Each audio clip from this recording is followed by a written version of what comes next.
Thanks for joining us for another edition of The Small Business Show with Jim Fitzpatrick.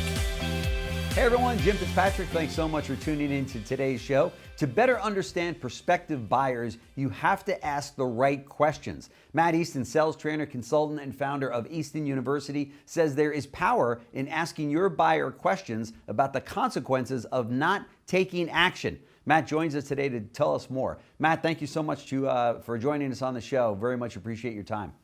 Jim, thanks for having me. You keep inviting me back. I'll keep coming. If we can, at the risk of embarrassing myself, I would like to start our topic off today by sharing a personal story. Go right ahead. Because I'm not too embarrassed enough to admit when I was wrong. But okay. this is exactly what we're talking about. Okay. So I have an amazing, intelligent, beautiful daughter. She's 19 years old. We live in Colorado. She's presidential scholar at Loyola Marymount University in California. Wow. She's got a car that we bought her, a really cool little SUV. I didn't want her driving it in California. She didn't want it in LA. So the car didn't go with her off to LA. Okay. That being said, I travel a lot. I'm gone. I'm doing Easton University live events. I let the license plates on the car expire. Uh-oh. Really expired. Yeah. They expired July of last year. The reason why I'm telling you this is my super beautiful, amazing wife, my super intelligent daughter, both of them tried to sell me multiple times on going and getting the emissions done on the car and getting the plates done on the car. Sell, sell, sell. Hey, you got to do this. You want to do this. Dad, just knock this out, Dad. Right? Just can you go do the plates on the car? Okay? I, of course, did not let them sell me, and I continue to let the plates go, let the plates go, let the plates go. Right. Why am I telling you this? Eventually, the person, I don't know who they are, wherever they are, their employee of the month, figured out last week while I was traveling the country doing live events that car was parked in front of my house with expired plates. Uh-oh. So when I got home, this car that was once black appeared to be yellow by the amount of, I think every 10 minutes, just came by and put a $100 ticket for expired plates on the car. Oh my gosh. Yeah. Why am I telling you this? I am telling you this, one, because I had to pay $800+ worth of tickets, and I went and got the license plates. But I'm telling you this also, as salespeople, it's important for us to realize that some of the time we have to stop selling and talk about what are the consequences of not doing something. What if my daughter had said something like this? I get it, Dad, that it's kind of a pain in the butt to get the plates, but what happens when whoever gives the tickets figures out that car's there, right? Do you really want to be paying for tickets? Or what happens if, God forbid, you go and you have a beer with dinner and you're driving my car and you get pulled over? Do you really want to deal with that, Dad? Right. But instead, we spend too much time as salespeople focusing on you have to do this, you have to do this, you have to do this.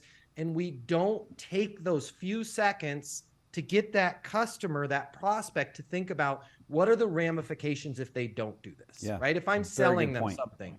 Yeah, and let's say somebody's complaining because prices on everything have gone up. Sure. Right? Oh, I'm not going to do this right now, Jim. The prices are gone up. The prices have gone too high. Totally get it. I'm with you. Just out of curiosity, though, what are you going to do if prices continue to go up? Well, I guess that wouldn't be good. You're going to have to do something at some point. So at that point, you'd have to pay more, right? Well, yeah, I didn't think about it that way, right? What's going to happen if I want to stick with what I have right now? Let's say it was a car, right? I want to keep driving what I have right now. Everything else is too expensive. You had told me that the transmission is kind of on its last legs there. What is that going to look like if you're trying to get to work and all of a sudden it finally goes out, right? We never take the time with whatever it is that we're selling, both in our personal lives and in our professional lives. We spend so much on here are the benefits and here's why you have to do something, but we're not reminding that person of what are the consequences of them not asking. That's right. Not taking it. Which in my many cases it cost me $800. Right. Which in many cases, that very consequence might have put them in the market for the product or service to begin with. And through the sales process, they have forgotten about that. So it's a very good point that you make. forgotten about it or totally ignored it altogether. That's right. In one of the ways that we can get to that, and I agree with you, Jim, 100%, and you bring up something so critical and so vital that most people in sales don't understand, is it's people take action because of pain. Right. Nobody's sitting around and going, I love my situation right now, I think I'll solve it. They're coming into us with pain. So right. A great way to do that, when we start a meeting, when we start a conversation with somebody, instead of saying something like, hey, you know, what brings you in today? You know, just out of curiosity, Jim, what's the most important thing we need to accomplish as we're talking today? Right. You know, what's the most important thing that we need to accomplish? And that person's then going to open up. Well, yeah, you know, I'm kind of freaked out about my, you know, my transmission on my current vehicle. Talk to me about that. What's going on? Mm-hmm. Well, you know, it's made a bunch of noises and I've kind of patched it together, but they're telling me it's going to be 16 grand if that finally goes out. Yeah. Got it. What are you going to do if that happens? Well, I don't know. I mean, I can't really trade a car in with no transmission. Yeah, now you could, but you're going to get salvage value for it. What happens if it breaks down when you're right in the middle of driving your kids somewhere? Yeah. And I'm not saying this for us to be manipulative. I'm not saying this for us to paint some cloud of negativity. I'm saying this, Jim, and this is why I wish this had happened to me with the parking tickets. We need to save our customers from themselves. Right. They will come in with a problem.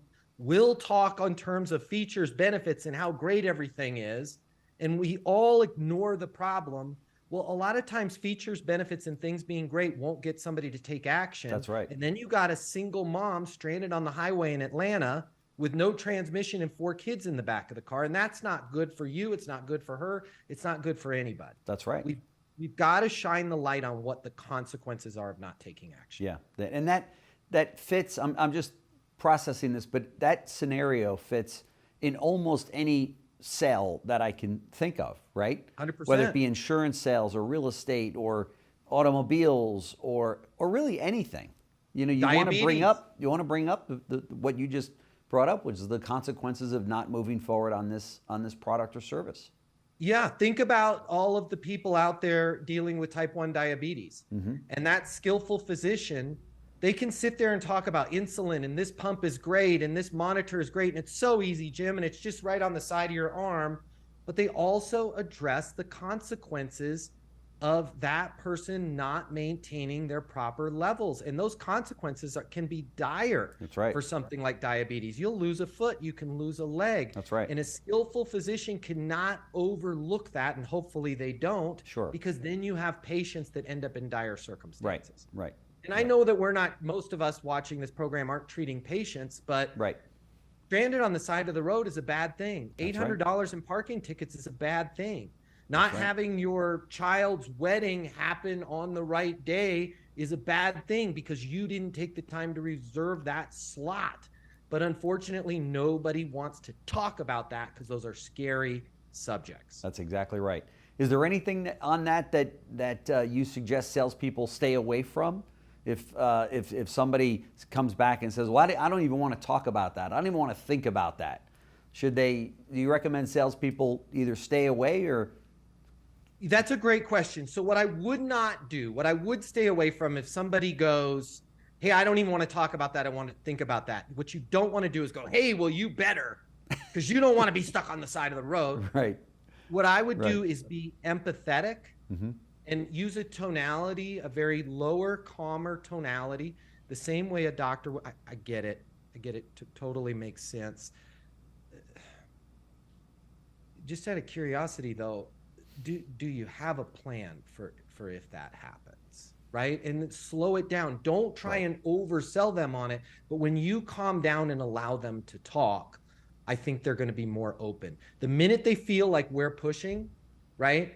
The minute they're going to push back on us. So you can say things like, listen, I get it. I totally understand you're kind of between a rock and a hard place. I want you to have the best possible outcome for you. The reason why I'm asking these questions is not to try and push you into doing one thing or the other, but it's just what I have seen in the past as in dealing with this and dealing with clients just like you, is when situations like this get ignored, tend to get a lot worse. Yeah. When prices are going up, they tend to go up. That's right. When things are about to fail, they tend to break at the worst possible time. And I just want to make sure that you're aware of that.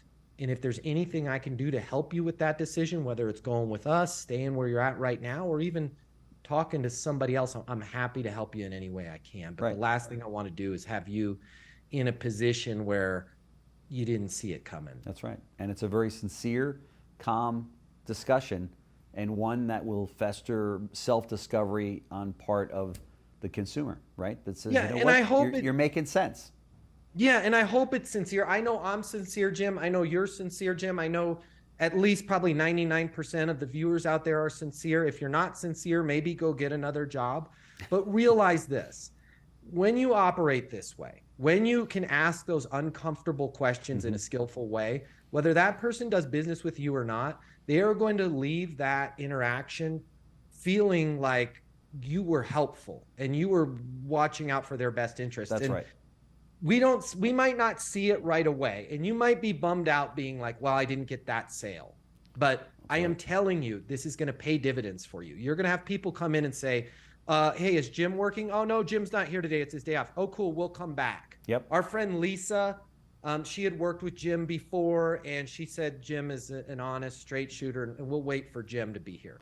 I've actually had the salespeople over time, that I've come in contact with my wife and I, and don't you know, later on when we're having a cup of coffee or at a Starbucks, to be thinking about the product or service that we're thinking about, I will say, that individual brought up a lot of really good points if we don't move forward right now. So I know exactly what you're talking about, and it's one of those situations where you say, a lot of good points.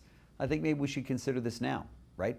Yeah, like you wouldn't have coffee with your wife and repeat a salesman saying, hey, if you don't do this, you're going to lose it, and we better act now, right? No, because you write it off as a sales tactic. Exactly. Right. But there's a high probability that you're going to have coffee with your wife and go, you know what we haven't thought about, honey, is what is this going to cost us if this gets worse? Right.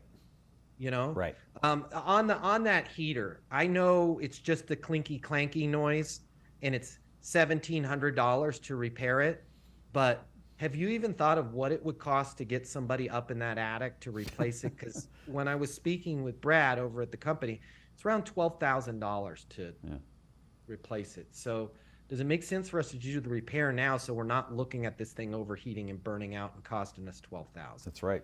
That's right. Oh, you're giving me anxiety right now. We do it. Just go make sure your plates on your car are up to date. That's for sure. That's the takeaway here. But fantastic advice again from sales trainer, consultant, founder of Easton University, Mr. Matt Easton. Thank you so much for stopping by. We very much appreciate it. It's no wonder that your videos are among the most watched on our network. So thank you so much. Really appreciate it. Thank you so much for having me, Jim. And for all the audience out there, it's great to see you guys again today. Go forth, be calm, be cool, be rational, but at the same time, part of your job is to save your customers from themselves. Make sure they're aware of what the consequences are if they don't do anything at all. That's right. Great advice. Thank you so much, Matt. Thanks, Jim. Thanks. Sales reps, managers, business owners, entrepreneurs, what I'm about to tell you, this is gonna hurt, but trust me, it will be well worth it. I want you to think back to that excitement you had when you first got started. Maybe it was your first day. You thought about all of the lives that you were gonna change with your amazing product, your business, your service, your solutions. And hey, let's be honest here, you were gonna make a lot of money in the process of helping people, helping businesses change their lives. But it didn't work out exactly that way, did it? If you're anything like me, if you're anything like most people in sales, you found it was just a little bit more difficult to close those deals than you thought, or maybe you're struggling right now. Now, I warned you, this is the part that's gonna hurt, but in order for this to work, you and I need to be honest with each other. I want you to think about all the reasons that you're not hitting your targets, all the reasons you're not making the sales that you had anticipated making. Is it the economy, your competition, your territory, your pricing? Maybe it's your manager, your product, your service, your solution. Here's the part that's gonna hurt. There's a 94% chance it is None of those. And it's time you face reality. The reason why you have to work so hard just to close a single deal has nothing to do with the economy, nothing to do with your competition, your territory, your manager, your product, your price, your service. The reason why it's so hard for you is you simply haven't learned a better sales process. But wait, you've had sales training from your company. Yeah, I did too. You've read some sales books. I read just about every single one of them. Or maybe you're saying to yourself, well, I was always born a salesperson. Nobody is born knowing how to sell more than they're born knowing how to speak Cantonese or fly an F-22 fighter jet. And by the way, the right sales process is a lot easier to learn than a language or flying an airplane, but you still have to learn it. My name is Matt Easton. I'm the founder of Easton University, and if you'll let me coach you, I can show you how to sell more than you've ever imagined without being pushy, without being manipulative, without following some super complex system where you spend more time trying to figure out what stage your deal is in than actually closing deals. If you will let me coach you, you will never, ever, ever, ever find yourself blaming the economy, your products, your price, your manager, your territory, your competition again, because you're gonna be in total control of the sales process and the outcomes. I've devoted my life to unlocking the perfect sales process, and I wanna coach you the same way I've helped thousands of other people in the exact same position that you are right now sell a reported $3.47 billion, yeah, that's billion with a B, over the last 12 months. I've been where you're at right now. I know how to help you. I can show you in just a matter of minutes what will take you years of trial and error to learn on your own. Now, if you've made it this far, but you're saying to yourself, it can't be that simple, just trying a new sales process alone will not get me to where I want to go. I know exactly what you're feeling. I said those exact same things, and I was wrong. Having the right sales process changed absolutely everything for me. So I want you to do me and yourself this favor and spend just a minute or two over at eastonuniversity.com checking out what we've built. Now, if you spend a couple minutes and you decide that our coaching can't help you, it can't help you change everything about your career, everything about your life, no harm, no foul. You can continue to do things the way you're doing them right now. But just imagine, what if you head over to eastonuniversity.com right now and it connects with you? What if it is that simple? Suddenly everything starts to make sense and everything changes for you. Your career, your income, your goals, your company. You start heading in the direction you always thought you could. Isn't it worth taking a couple minutes and seeing if that might be the case? Easton University is more than a platform. It's more than live coaching with me. It's your future, and you and your future are worth it. Thank you so much for watching. I'm glad you and I have met each other, and I look forward to seeing you over at eastonuniversity.com right now.